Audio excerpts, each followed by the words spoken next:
Puji Tuhan, selamat pagi Bapak Ibu Saudara kasih Tuhan. Pagi ini kita bersekutu kembali di dalam kasih Kristus, di dalam ibadah Jumat Agung. Meskipun kita berada di rumah kita masing-masing, tetapi biarlah roh kita satu, hati kita satukan untuk memuji dan menyembah Tuhan. Dia Allah yang sudah mengasihi kita, Dia rela memberikan nyawanya untuk menebus segala dosa-dosa kita. Mari kita satukan hati kita puji dan sembah Dia. Haleluya.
setiap kami.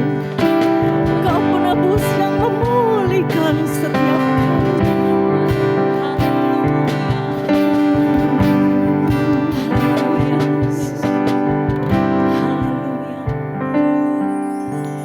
Yesus telah mati bagiku. Dialah penebus yang ampuniku. Pengorbanannya yang sempurna membawa mujizat yang besar. Yesus telah mati bagiku. Dialah penebus yang penebus yang pulihkanku. Pengorbanannya yang sempurna membawa mujizat yang besar.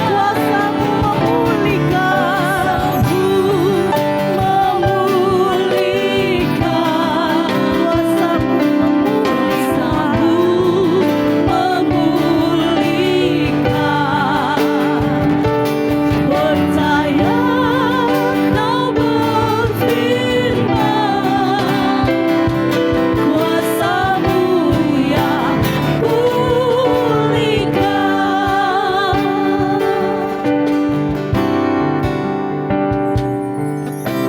Yesus telah mati bagiku. Dialah penebus yang sembuhkanku. Penebus yang sembuhkanku. Pengorbanannya yang sempurna membawa mujizat yang besar. Bilur-Mu menyembuhkan. Bilur-Mu menyembuhkan. Kami percaya Kau berfirman. Kau berfirman. Bilur-Mu yang sembuhkan. Bilur-Mu menyembuhkan. Bilur-Mu menyembuhkan. Percaya Kau berfirman. Bilur-Mu yang sembuhkan. Kuasa-Mu memulihkan. Kuasa-Mu, haleluya, memulihkan.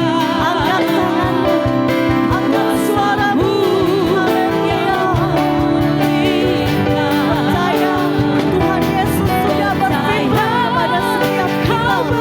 Haleluya, kuasa-Mu yang pulihkan. Kuasa-Mu yang pulihkan. Kuasa-Mu yang pulihkan.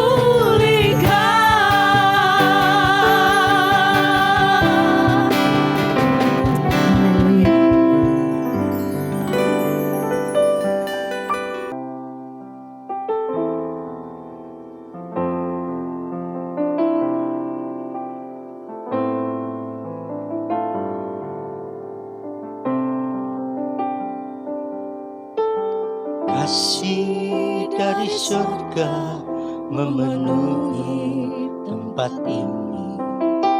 Kasih dari Bapa surgawi. Kasih dari Yesus mengalir di hatiku, membuat damai di hidupku. Mengalir kasih dari tempat tinggi, mengalir kasih dari tata Allah Bapa, mengalir, mengalir, mengalir dan mengalir, mengalir memenuhi hidupku. Mengalir kasih dari tempat tinggi, mengalir kasih dari tata Allah Bapa, mengalir, mengalir, mengalir dan mengalir, mengalir memenuhi hidupku. Mengalir memenuhi hidupku, mengalir memenuhi hidupku. Benar Bapa, kami ada saat ini oleh karena kasih-Mu yang sudah mengalir, menguasai hidup kami, memenuhi hati, roh, jiwa, pikiran kami. Sejak Engkau mati dari salib, sejak kami percaya kepadamu, kami percaya Tuhan, kasih-Mu sudah ada dalam hidup kami, mengalir memenuhi setiap kami. Dan oleh karena kasih-Mu kami ada saat ini. Terima kasih Bapa. Sebentar kami mau bersama-sama mendengar sabda-Mu. Kuasai hati, roh, pikiran kami, buka hati, pikiran kami agar kami mengerti firman-Mu dengan benar dan baik. Terima kasih Bapa. Makasih. Kami siap mendengar sabda-Mu dalam nama Tuhan Yesus Kristus. Amin. Puji nama Tuhan. Bapak Ibu Saudara yang kasih Tuhan, pagi hari ini kembali kita merayakan Jumat Agung. Jumat Agung ini dalam bahasa Inggris disebut Good Friday. Artinya Jumat yang baik, Jumat yang besar. Kenapa disebut Jumat Agung? Kenapa disebut Good Friday, Bapak Ibu Saudara? Karena hari Jumat itu pada saat Yesus mati di atas salib, sebenarnya Dia sedang mengerjakan rencana Allah untuk setiap kita yang percaya kepadanya. Sebenarnya Dia sedang mengorbankan dirinya mati di atas salib untuk setiap kita yang percaya kepadanya. Kita yang harusnya dihukum, kita yang harus mati, seharusnya binasa, menerima hukuman, tapi sebagai gantinya Yesus yang disalib, Yesus yang dihukum. Sebaliknya kita semua hidup kekal di dalam kasih karunia. Pagi hari ini saya ingin membaca Yohanes 19 ayat 16 sampai 22. Demikian firman Tuhan. Akhirnya Pilatus menyerahkan Yesus kepada mereka untuk disalibkan. Mereka menerima Yesus sambil memikul salibnya. Ia pergi keluar ke tempat yang bernama Tengkorak, dalam bahasa Ibrani Golgota. Dan di situ ia disalibkan. Mereka dan bersama-sama dengan dia disalibkan juga dua orang lain, sebelah menyebelah. Yesus di tengah-tengah. Dan Pilatus menyuruh memasang juga tulisan di atas kayu salib. Bunyinya, Yesus orang Nazaret, Raja orang Yahudi. Banyak orang Yahudi yang membaca tulisan itu sebab tempat di mana Yesus disalibkan letaknya dekat kota. Dan kata-kata itu tulis dalam bahasa Ibrani, bahasa Latin dan bahasa Yunani. Maka kata imam-imam kepada kepala orang Yahudi kepada Pilatus, jangan engkau menulis Raja orang Yahudi, tetapi bahwa ia mengatakan, aku adalah Raja orang Yahudi. Jawab Pilatus, apa yang kutulis tetaplah tertulis. Bapak, Ibu, dan saudara-saudara dikasihi oleh Tuhan, orang percaya tidak bisa lepas dari yang namanya salib. Kenapa? Karena pada salib itu ada beberapa hal yang perlu dan harus orang percaya pahami, siapapun juga. Yang pertama, apa itu? Salib itu adalah tempat pertemuan antara kasih Allah dan keadilan Allah. Kasih Allah harus mengampuni, tapi keadilan harus menghukum. Ini tidak bisa terjadi dalam waktu bersamaan. Hanya di atas sana pada salib Kristus itu terjadi, dan itu dikerjakan oleh Kristus. Yang kedua, Bapak Ibu Saudara, salib itu juga tempat pertukaran, tempat substitusi, tempat penggantian. Apa itu? Di depan saya katakan bahwa sebenarnya kita yang harus dihukum, tapi Kristus dihukum menggantikan kita. Ya, substitusi, tempat penggantian. Sebab itu orang percaya tidak bisa bebas dari salib Kristus. Lalu yang berikutnya juga ini tempat pertukaran. Di salib itu Yesus yang seharusnya anak Allah, dia ditolak oleh Bapa. Sebab itu dia tergantung di atas salib antara langit dan bumi. Dia ditolak oleh Bapa, dia juga ditolak oleh bumi. Gantinya kita diterima. Oleh karena salib, kita yang miskin menjadi kaya, Yesus menjadi hina. Oleh salib, kita diterima oleh Bapa, Yesus ditolak. Dan banyak lagi ada beberapa hal pertukaran yang terjadi di atas salib. Bapak Ibu Saudara, pagi hari ini saya tidak akan membicarakan itu. Sebagai orang percaya harus tahu itu semua. Nah, pagi hari ini saya mengajak Bapak Ibu Saudara melihat paku-paku di atas pada kayu salib. Paku pada kayu salib. Yang pertama, ketika Yesus disalib, tadi kita membaca Yesus disalib. Disalib itu dua tangannya dipaku, kakinya dipaku di atas kayu salib. Kenapa tangannya harus dipaku? Ini berbicara Bapak Ibu Saudara supaya ini untuk mengikat, supaya tubuh Kristus yang beratnya kurang lebih 70-80 kg itu tidak melorot ke bawah. Jadi harus tidak jatuh, harus disalib.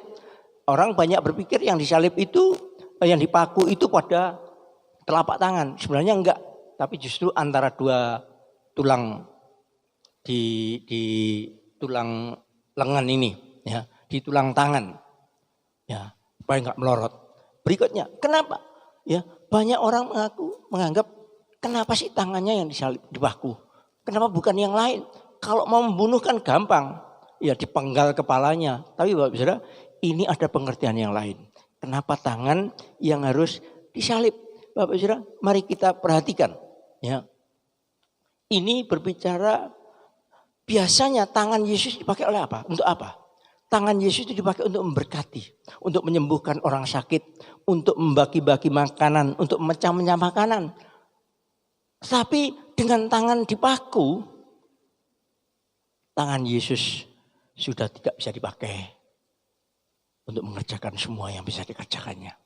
Biasanya dia melakukan banyak mujizat dengan tangannya, tapi dengan tangannya dipaku, tangannya sudah tidak dapat berbuat apa-apa. Dan perhatikan, setelah kebangkitan, firman Tuhan katakan ketika Thomas tidak percaya bahwa Yesus sudah bangkit, Tuhan katakan, lihat, ini tanganku, ini lusukku yang masih berlubang, masukkan jarimu. Artinya Tuhan tangannya masih berlubang. Ya, apakah Tuhan tidak bisa menyembuhkan? Bisa, dia Allah, dia Maha Kuasa, dia Tuhan. Tapi memang saya percaya Tuhan sengaja tangannya tetap berlubang paku. Kenapa? Karena ini membuktikan Tuhan tidak mau bekerja lagi. Bukan Tuhan tidak bisa. Tuhan tidak mau bekerja lagi. Tangannya masih berlubang. Dan Alkitab katakan setelah dia bangkit dari kematian, dia duduk di sebelah kanan Allah Bapa. Saya katakan lagi, bukan dia tidak bisa menyembuhkan. Bukan dia tidak bisa memberkati. Tidak. Tapi memang Tuhan sudah tidak mau lagi melakukan itu. Namun sebagai gantinya, kitalah orang-orang percaya yang Tuhan mau, Tuhan pakai untuk menggantikan tangannya. Memberkati orang lain, mendoakan orang lain, menyembuhkan orang lain, melakukan memberkati, mendoakan lewat tangan kita. Tuhan mau itu yang Tuhan kerjakan. Sebab itu, karena sebagai kita setiap orang percaya, bukan berarti kita sudah percaya pada Yesus sudah selesai, enggak. Kita punya tugas. Alkitab katakan kita adalah duta-duta kerajaan Allah. Kita utusan Kristus. Kita dipanggil untuk menjadi alatnya, menjadi hambanya. Bukan cuma hamba Tuhan berdiri di depan, tapi setiap orang percaya punya tugas ini. Sebab itu Bapak Saudara, dua tangan Tuhan. Mengatakan Tuhan tidak mau, tapi dia mengutus. Kita beri Matius pasal 28 ayat 20 sampai 21 mengatakan, pergilah jadikan semua bangsa muridku. Yang kedua, waktu itu di samping dua tangan Yesus di kanan kiri, waktu yang lain ada di kaki Yesus. Kenapa waktu di kaki Yesus? Ya,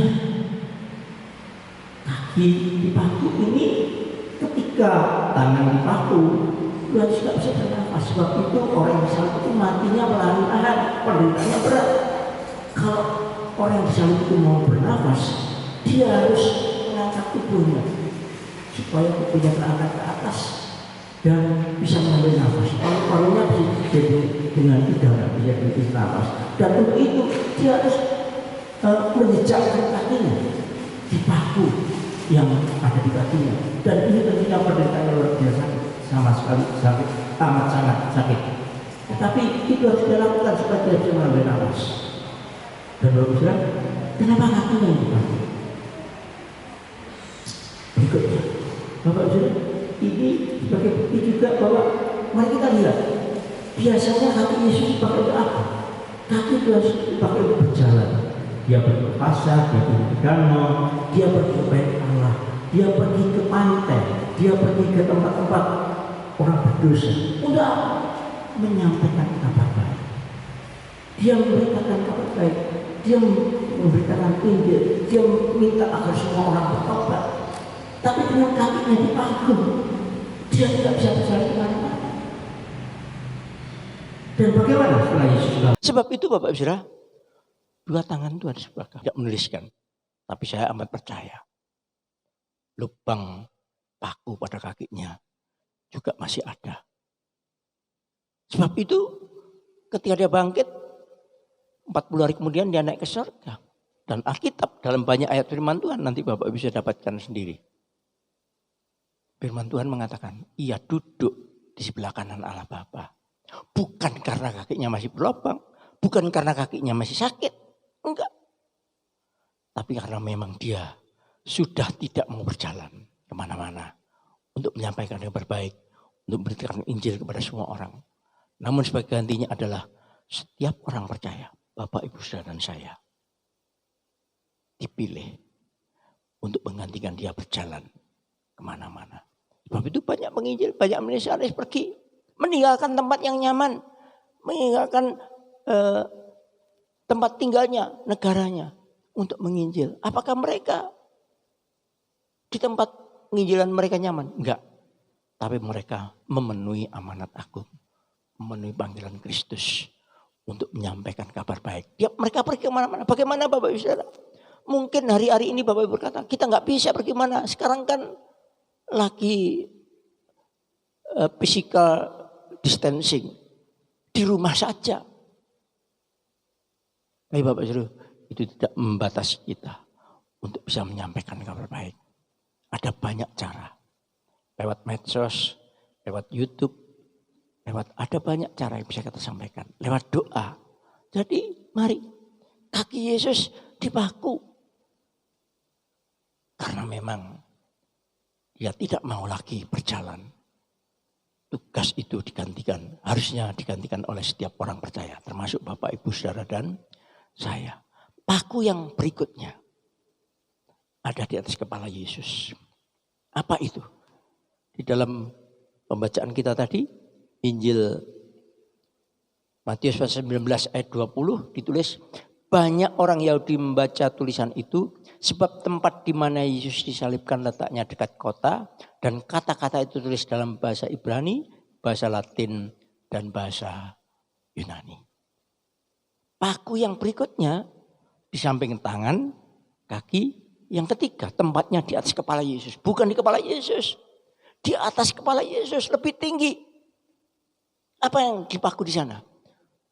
Sebuah tulisan. Inilah raja orang Yahudi.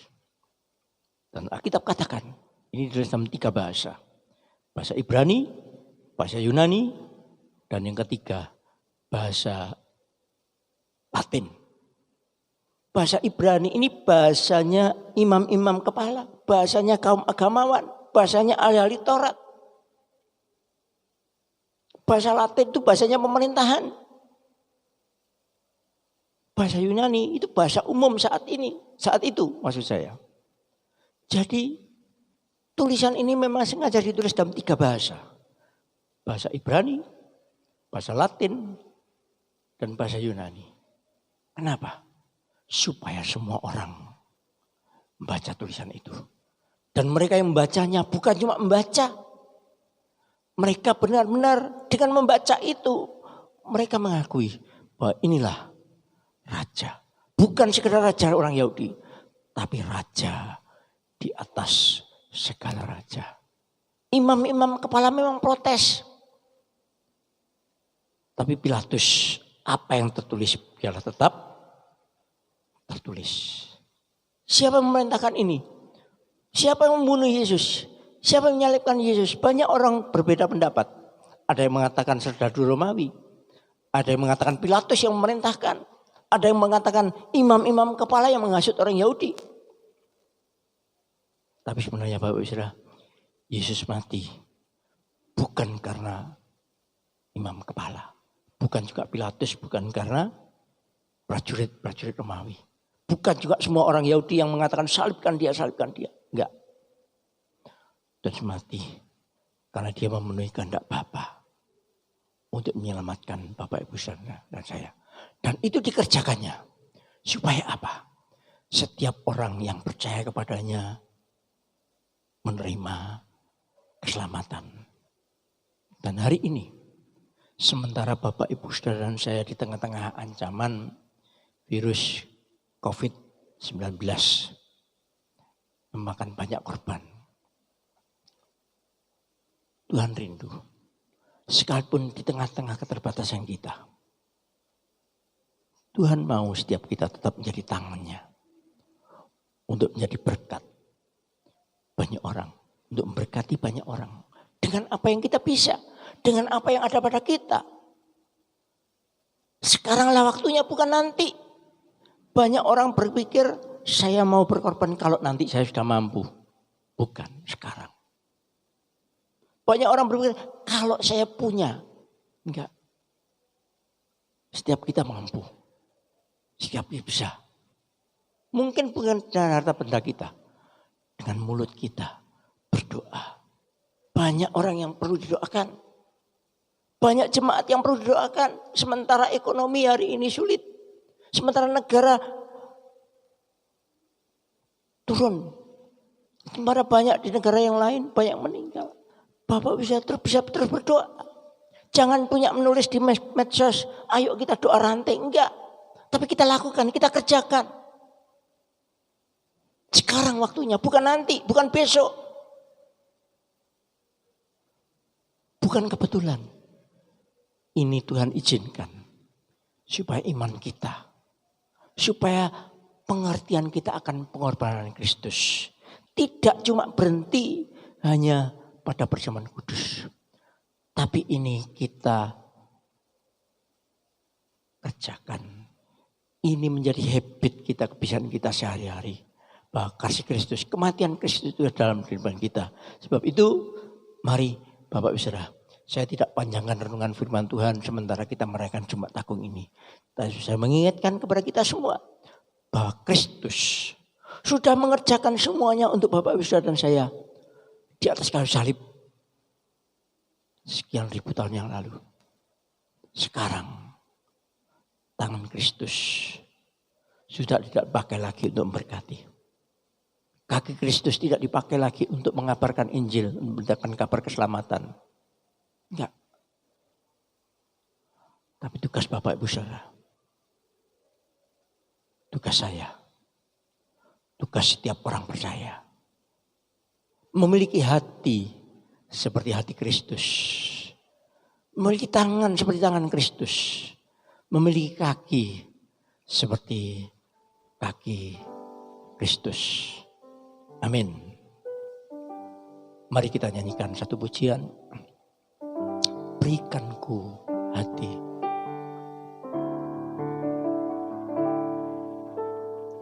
Berikanku hati seperti hatimu, belas kasihan. Berikanku mata seperti matamu, memandang tuan di sekelilingku. Berikanku Berikan ku tanganmu melakukan tugasmu. Berikan ku kakimu melangkah dalam rencanamu. Berikan ku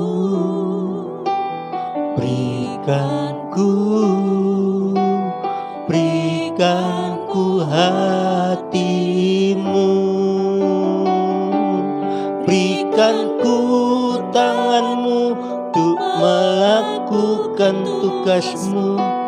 Berikan ku kakimu melangkah dalam rencanamu. Berikan ku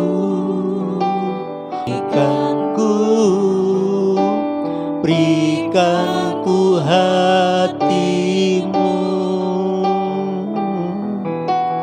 Berikan ku hatimu. Sekali lagi. Berikan ku hatimu. Bapa, kami bersyukur firman-Mu mengingatkan setiap kami pagi hari ini. Sementara kami merayakan Jumat Agung, sementara kami merayakan kematian-Mu, sementara kami merayakan pengorbanan-Mu dari salib. Biar Tuhan berikan tangan-Mu untuk kami melakukan tugas-Mu. Berikan kamu kakimu untuk kami melangkah buat jiwa-jiwa yang dalam kehilangan pengharapan. Namun lebih utama Tuhan, berikan kami hati-Mu, perasaan-Mu yang senantiasa berbelas kasihan. Kami bisa memberi tanpa kasih. Kami bisa pergi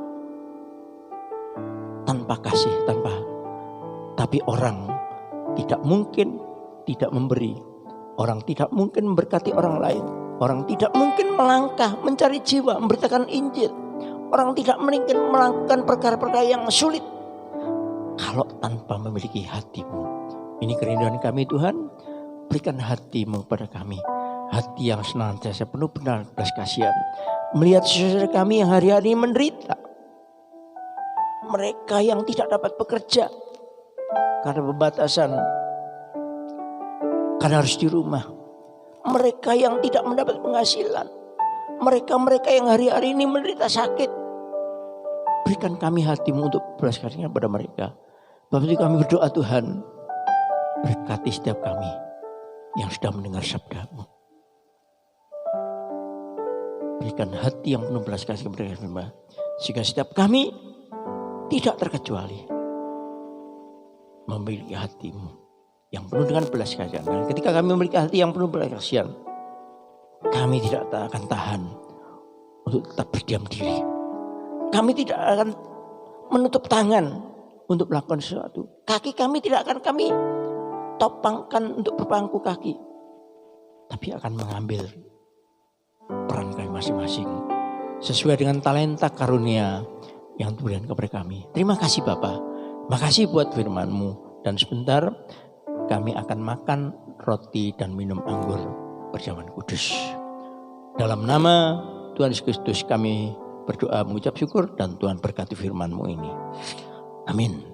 Mari Bapak-bapak saya persilakan maju ke depan.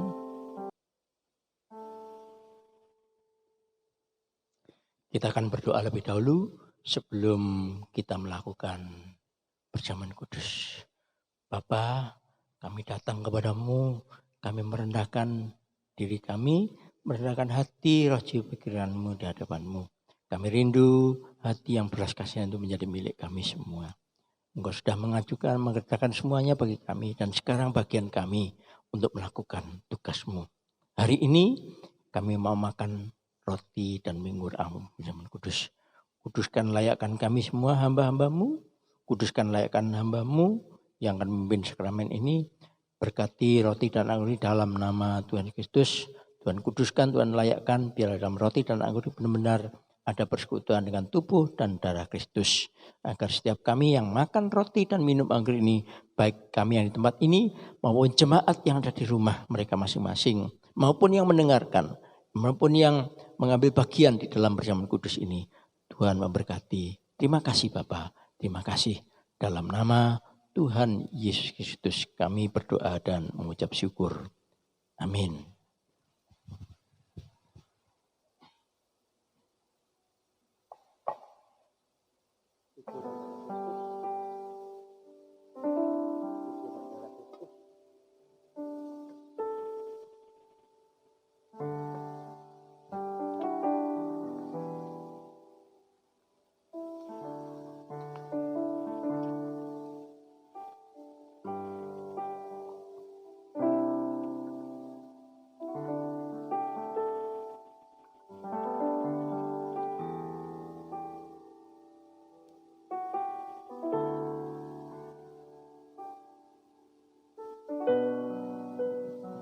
Mari Bapak Ibu Saudara, baik yang ada di sini maupun yang ada di rumah, kita persiapkan untuk makan roti dan minum anggur perjamuan kudus.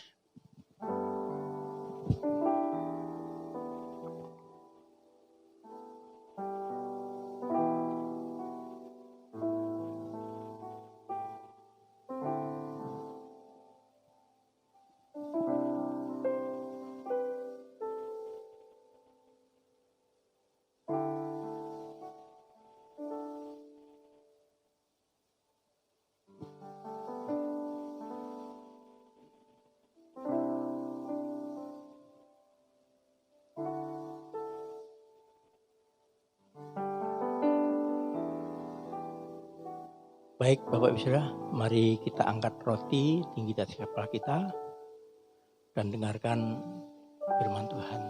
Sebab apa yang telah kuteruskan kepadamu telah aku terima dari Tuhan, yaitu bahwa Tuhan Yesus pada malam waktu ia diserahkan mengambil roti, dan sudah itu ia mengucap syukur katanya atasnya. Ia memecah-mecahkannya dan berkata, inilah tubuhku yang diserahkan bagi kamu, perbuatlah ini menjadi peringatan akan aku. Saudara percaya pada dalam roti ini ada persekutuan dengan tubuh Kristus? Amin. Mari kita makan dalam nama Tuhan Yesus Kristus. Makanlah.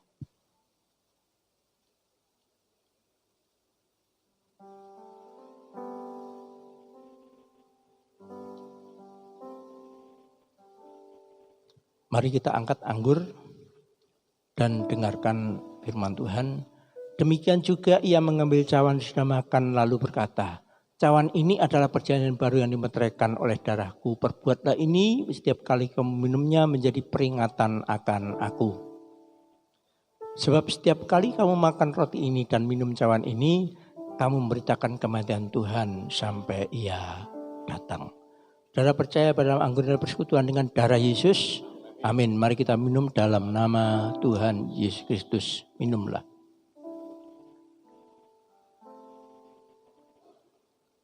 Amin. Kita nyanyikan Berikatku Hati sekali lagi. Nanti saya minta Pak Andreas berdoa.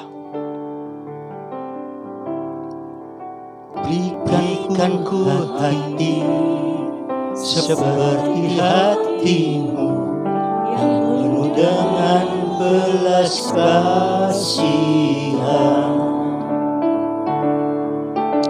Berikanku mata seperti matamu memandang yang di sekelilingku. Berikanku tangan-tangan untuk melakukan tugas-tugasmu. Berikanku kaki-kaki melangkah dalam rencana. Berikan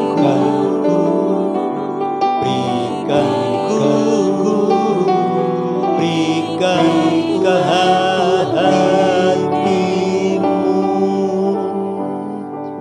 berikan ku hatimu, berikan ku hatimu.